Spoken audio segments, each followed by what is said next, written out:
Hello and welcome to our 30-minute boost on data logging with Microbits. I'm going to share everything with you via what's called a wakelet, which is a way of gathering together lots of links in one place. In fact, the QR code to access that wakelet is in the background behind me. So data logging with Microbits is a very useful thing to be able to do, because many schools struggle with this unit when they need a data logger, because the data loggers you already own probably no longer work with the newer versions and updates of Microsoft machines, etc. And buying new ones can be quite expensive.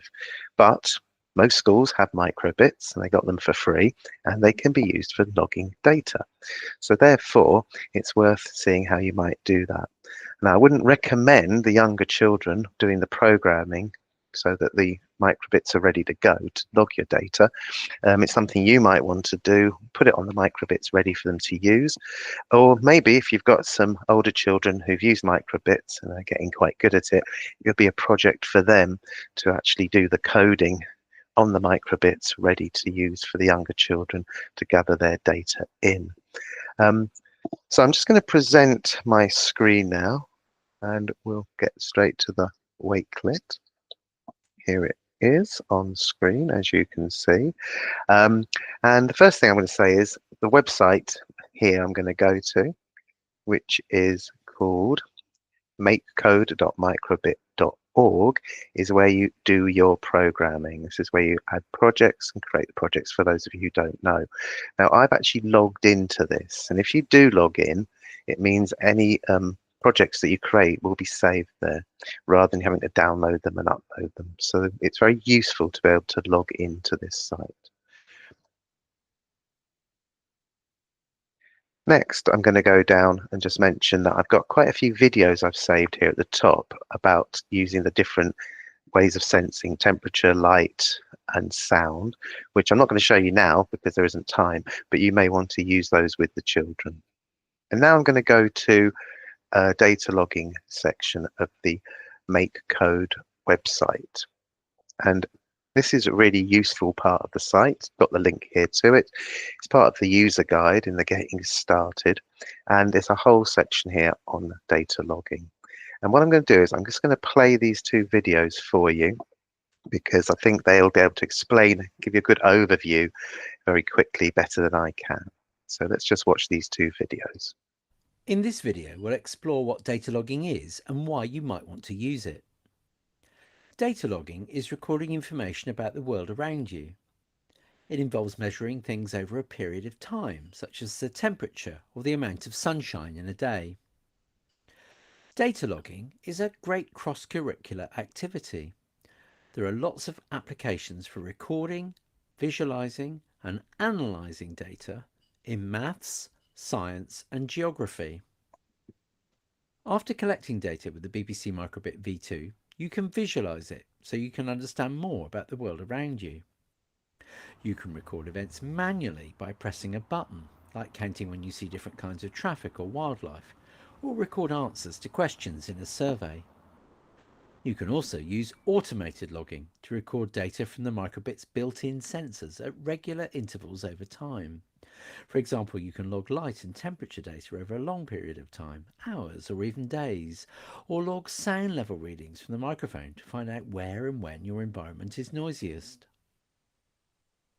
You can also record data over very short periods of time, for example to gather movement data when you walk, throw or catch a microbit. Logging data allows you to visualize it and analyze it so you can make comparisons and draw conclusions. This could be to learn more about the world around you in scientific experiments using any of the microbits' built-in sensors for movement, light, heat, magnetism and sound. Or it can be a great way to understand people's behaviour and support positive changes to improve your environment. There are several Make It Code It data logging projects you can try. A traffic survey, an environment logger to discover where best to grow plants, and a movement logger which can help you design and code a personalised step counter that suits the way you walk. Now, the next video actually shows you how to create some code. It shows you how to add the data logging extension as well, which is very useful because that's how you can plot the graphs and the data. So I'll just quickly put this one on for you as well. Let's look at how to use the BBC Microbit V2 to log and study data about the world around you. First, decide what data you want to collect. This could be temperature, light or sound levels, movement readings from the Microbit's accelerometer, direction or magnetic field strength readings from the compass, or just button pushes. The Traffic Survey project shows you how to code this kind of data logging project using buttons, but more typically, data logging is automated, especially when collecting data from sensors. This means you can leave a microbit unattended, recording sensor data over longer periods of time and at regular intervals. To find the make code blocks for data logging, click in Extensions and add Data Logger. You'll see some new blocks.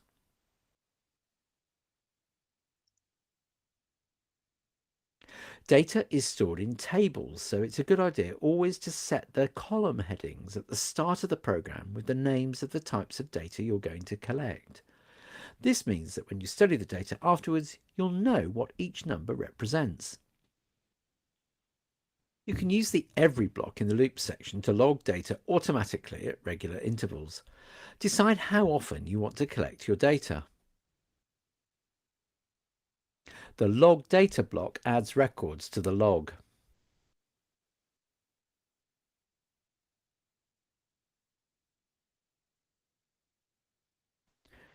Transfer the code to your microbit.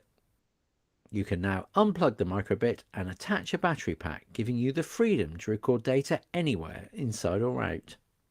When you've logged some data, plug the microbit back into a computer. On the microbit drive, you'll see a file called My Data. Double-click on it to open it in a web browser, where you can see your data in a table.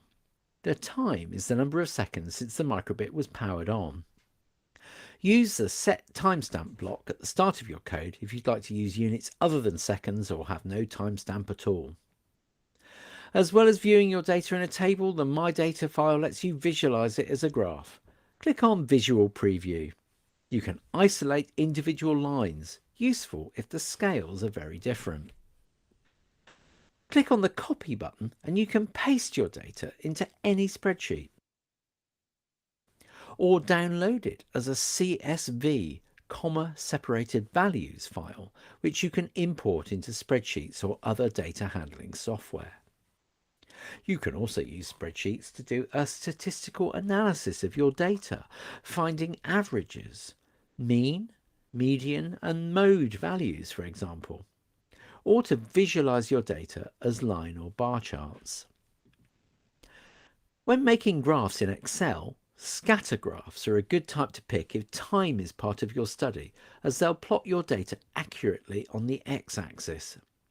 In Google Sheets, the default line graph is a good option. You can also copy the My Data file off the microbit so you can keep it and open it in a web browser at a later date. Data you log stays on your microbit even when the batteries or USB lead are disconnected. It stays there until you transfer a new program to it or use the Delete Log block. You can also log data on a microbit using Python. Our data logging user guide has more information on how this works. The environment and movement data logger projects also show you how to use buttons to stop and start automated logging, how to show if the log is full, and how to delete logs at the press of a button, which all help you gather single sets of timed data which work best in visual previews.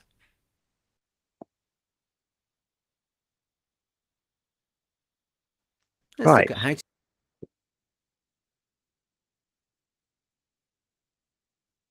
There we go. Right, well, hopefully that was useful.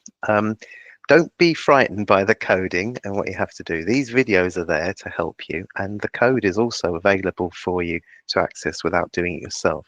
But actually creating it yourself will help you understand it and learn about it better. I'm just going to reshare my screen now and go back to the wakelet. because I'm just going to scroll down a little bit further, and I'm going to start looking at some different areas. Now, first of all, we mentioned the one in the video about the traffic survey. So I'll just click on here, and it's actually one of the projects that's in there. And you will see that they've got a nice page on this. There's an introduction and even a coding guide. It shows you the kind of data you would get and what you need, how to gather the data and how to analyze, just like in the video. And again, more information on the CSV file or Excel file. And here is the actual code. And down here, you can open it in MakeCode and then edit it, or even download the hex file because the code is in a hex file on a microbit. Just download it, save it, and then put it onto a microbit. So fortunately, though, I have got one I made earlier, traffic survey. This is what happens when you go to it. It's just going to show you it here, and then you can actually click on Edit Code. And because of the nature of how I'm doing this, it's very difficult for me to plug microbits all the time and download code to them and try and show you. So I'm going to use the simulator here. Obviously, it's much more fun doing it with a real microbit. And you can see here is the traffic survey. And if you press a button, it shows a car. If you press button B, that's been done to show a bus. And if you press the logo, it's showing a truck. You could actually have some other things. These pins could be used. You could have more than 3 items. And if we show the data in the simulator, when I actually do this, you can see here is the data being logged. And this can be downloaded from here and then put into the spreadsheet. But of course, you could just take this graph. The children could draw their own bar charts with the data, how many cars, how many buses, and how many trucks. That's a simple one where you're pushing buttons just to gather the data in.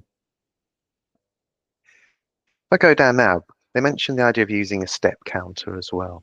So this is the page here, which tells you all about that, how to create a step counter.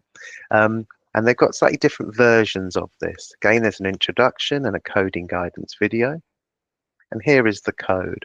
And what it's doing here is it's using the accelerometer. So when you shake the microbit, it will change the number of steps by 1, and it will show that on the microbit. We're using a variable called steps. It's all explained in the video and in the code. You'll find that the microbits that you got for free should actually have little straps to attach them to your person, to your arm or to your foot, and then you can use that to actually, with the battery pack, go out and test them out. So here is that step counter code.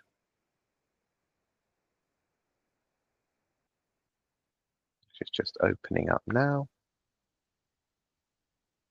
And you can see here, there's the shake button. Just by clicking it, every time it shakes, it's adding a step to the microbits display. And you can see in variables here, we created the variable steps. It's always useful to name variables by what they actually do to avoid confusion with the programming. Now that's a very basic step counter. They also have information here on a low energy step counter. The idea here is to create one where it's not flashing the number of steps all the time, but you use a button to show the steps, thus saving the battery. I won't go into this one now. You can see the code here, but it works much the same way. And pressing button A will reveal the number of steps. And finally, there's also a more complicated one, which is the movement data logger. And this time, you're actually creating code to create a microbit which uses the accelerometer in the X, Y, and Z axes. So it's much more complicated in that respect, and the data you would get is much more complicated. But the idea is then you can choose which one suits best your movement to use, X, Y, or Z, and so on. This would be for more upper key stage 2 or key stage 3 if you wanted to do this one. So there are 3 different levels there of different step counters you can use. Now let's move on to environmental data logging. You saw in the video how it could be used um, over a period of time away from the computer, but I'll just take you through different sort of progression in that too. So I've got here one which is sound meter, and this is a very basic bit of code where you can actually use the LEDs on the microbit to show how things are changing, whether it be sound, temperature, or light, for example. So what we've got here is, it says in a forever loop, we're plotting the graph, and that is in the LED plot graph. And we're plotting a graph of the sound level.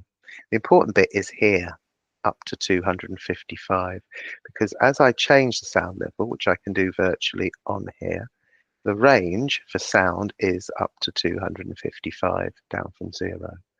So if I didn't have that on there, and you can see how as it gets louder, the graph shows on the microbit.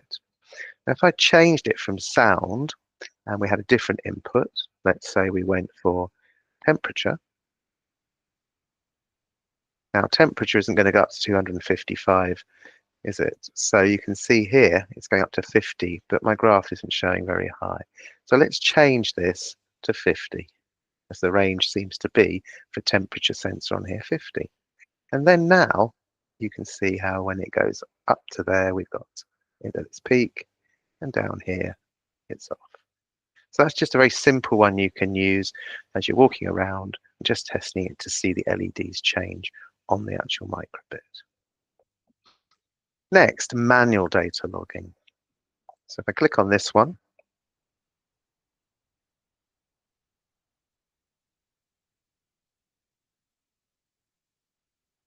this is where we are actually using the data logger extension. We have had to set columns. This is for sound and for light. And now we're using a button. When we press the button, it will show the icon, a heart, and then it will log the data for sound and for light. Here it is, and it will clear the screen. So if I show in the simulator, and I'm pressing A again, or we'll see our data log, you can see here how each time it's recording a different level. And if I change those levels here on the simulator, you can see now how it's changed. We've got more sound, we've got more light. Or we could have less sound, sorry, more sound there, less sound, and here we go again. And again, you would download this and do what you like with the data. But that's manual. You're having to press buttons to make it record when you want to do it. So let's have a look at the environmental data logger. Now this time, it's a bit more complicated. It's very much about that away from the computer idea, where you'd have your data logger left, and maybe it's taking a log every 5 minutes, every 10 seconds, maybe every hour, whatever you need to record sound or light. The example in the project here is finding the best place for a plant to grow, maybe, and trying this out in different areas to see where the best temperatures are and the best light levels are. So what I'll do is I'm just going to show you, I have to just change the way I display my screen. I'm just going to show you this video because I think this will say it better than me. It's really To useful code as our well. environmental data logger, open a new MakeCode project. Click on Extensions and pick Data Logger. Because we want to control when the microbit is logging data, we're going to use some logic. Make a new variable called logging, and in the onStart block, set it to false from the logic section. This is a special kind of variable, a Boolean. Boolean variables can only have two values, true or false. Let's also show a cross on the LED display so we know the code is working but hasn't started logging data yet. Then we must set column names for the kinds of data we're going to capture, in this case temperature and light. You can delete the forever block. To log data automatically, look in loops and find the every block and pick how often you want to record data. Here I'm picking once every minute or 60,000 milliseconds. Add a logic if-then block and slot it inside the every loop block. Replace true with the logging variable. Add a show icon block to show a heart on the LED display. A log data block to log the relevant data from each input sensor, temperature and light.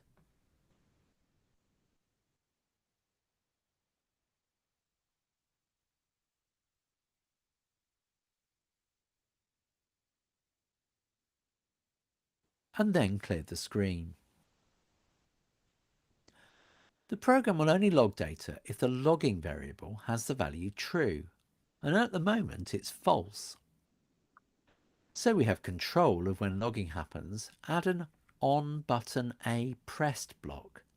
So when we press button A, the logging variable becomes true and the display changes so we know logging is enabled.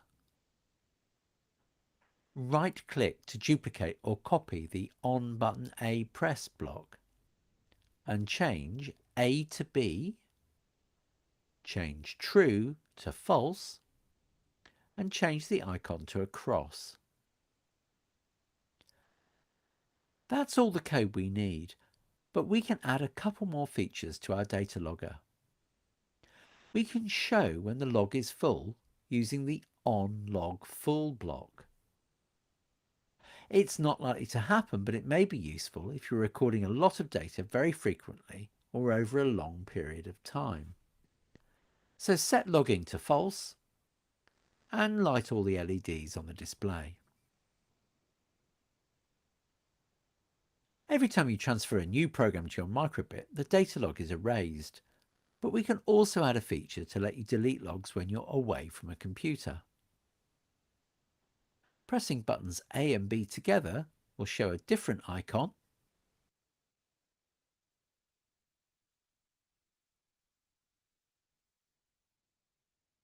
Delete the log and set the column headings again, ready for your next data logging session. After transferring the code to your microbit, you can unplug it, go anywhere with a battery pack and start logging, and then back at your computer, study what you've recorded. Okay, so that really helps explain how to create that bit of code to do that for you. I'm just going to show you. I've already created, of course. And you can see I've just followed the video myself, I've created the code.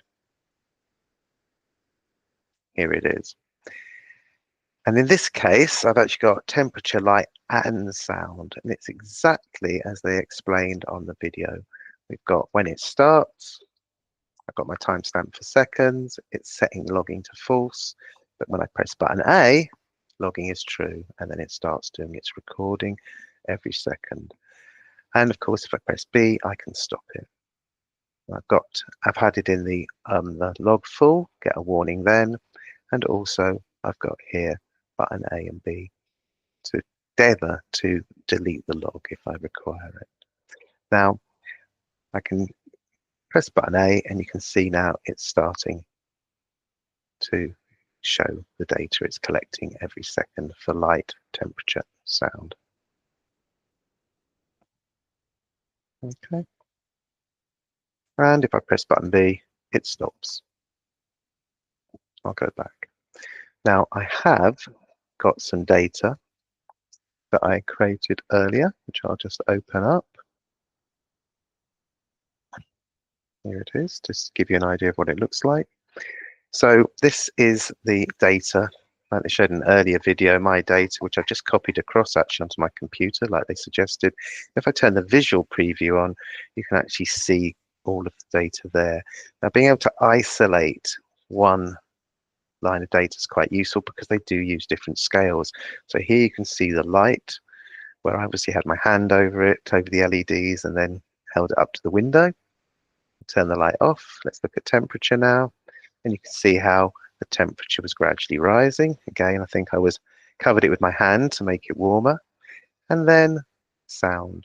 And you can see here I was moving around in this case, and I was either shouting or whispering or saying nothing much at all to show you that. But it's very useful to isolate those. And again, we can copy this data and we can download it. This is already downloaded, but you can download it again and use it however you wish to use it. Okay, just going to go back to the Wakelet. So nearly kind of there. All of the tools are there to help you. All the information, all the videos, the actual code is already done for you, so you can easily access it. You don't have to start from scratch. I'm just going to go on to this last bit because I found this the other week and I thought this was a really, really cool way of doing it. I'm just going to actually change the way I'm presenting. I just need to do it slightly differently. One moment. Now, this video, which I'm not going to play because it's 8.5 minutes long, is really useful and explains exactly the code you need to make. But I've made the code and it's here. There's 2 bits of code because the idea here is to use 2 microbits. And we're going to use the radio transmit and receive. So you'll have 1 microbit used remotely to gather some data, but then it's transmitting the data to the other microbit, which is actually attached to the computer, so you will see a live graph on the computer. I think this is really cool, and I think kids would really like it if you set this up. So you need to have each group or pair of children having 2 microbits to do it at their device, but it works really, really well. So I've got the remote code here.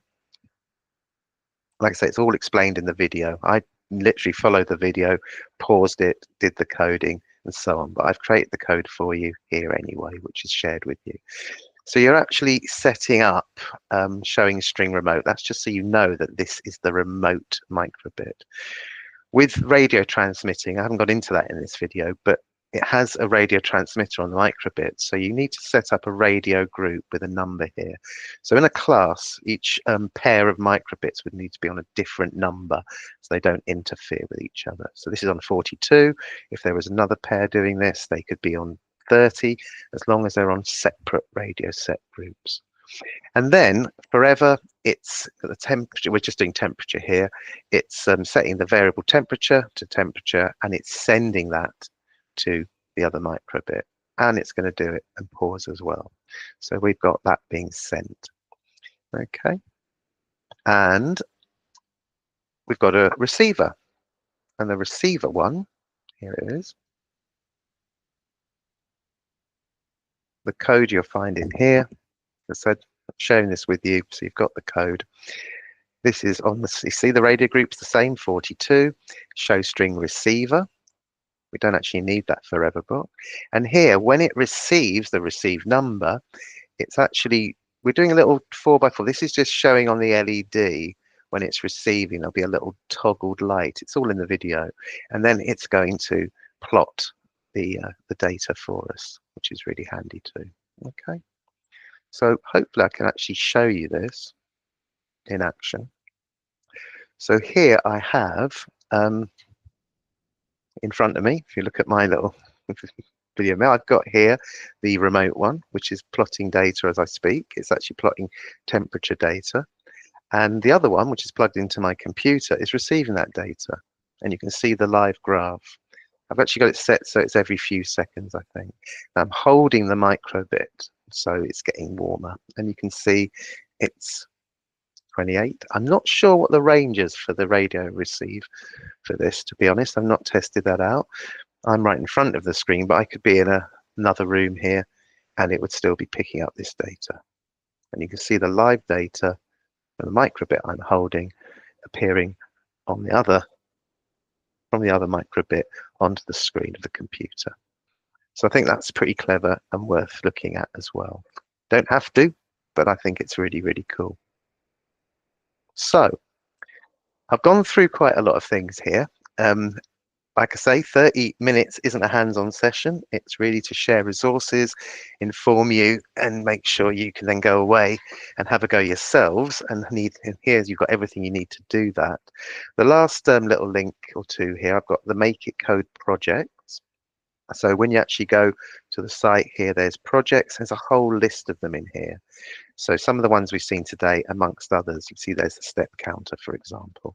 So we've got a whole range of projects in there, which is really useful too. Everything you really need is on the website. And finally, I've got my evaluation. I'll send this to you if you're on the actual live session. But if you're not, feel free to fill this in if you've watched the video. You can either scan the QR code or we'll click on this later or click on the link I send you. So hopefully that was really useful. Thanks for watching and look out for the next 30-minute boost.